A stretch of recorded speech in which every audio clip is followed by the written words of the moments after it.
Assalamualaikum warahmatullahi wabarakatuh. Saya Francisca Evelyn, NPM 240 dari 5A5 Manajemen akan menerangkan sedikit materi mengenai MSDM internasional, domestik, dan strategi view of IHRM. Menurut Dowling, manajemen sumber daya manusia internasional adalah penggunaan sumber daya internasional untuk mencapai tujuan organisasi tanpa memandang batasan geografis. Perbedaan MSDM domestik dan internasional. Yang pertama, lebih banyak fungsi. Yang kedua, lebih banyak fungsi heterogen. 3, lebih banyak terlibat dalam kehidupan pribadi pegawai. 4, penekanan yang berbeda. 5, lebih banyak pengaruh eksternal. Variabel yang memoderasi perbedaan antara MSDM internasional dan domestik. 1. Lingkungan kebudayaan. Karakteristik penting dari budaya adalah suatu proses yang tidak begitu terlihat, sehingga seseorang tidak terlalu sadar akan efeknya terhadap nilai-nilai, sikap, dan perilaku-perilaku. Yang kedua, tipe industri.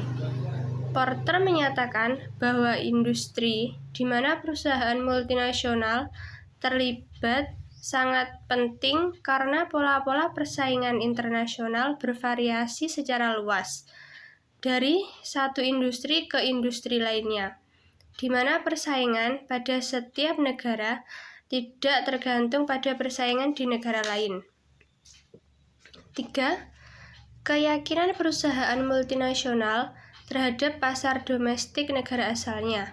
Faktor penting yang sering diabaikan yang mempengaruhi perilaku perusahaan multinasional dan praktik-praktik SDM adalah tingkat keyakinan perusahaan multinasional tersebut pada pasar domestik negara asalnya.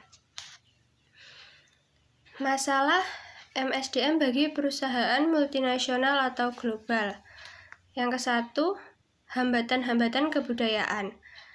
Suatu tantangan terbesar bagi MSDM internasional yaitu keberhasilan bisnis internasional pada umumnya adalah mengatasi hambatan-hambatan signifikan yang ditimbulkan oleh perbedaan-perbedaan kebudayaan antara negara-negara.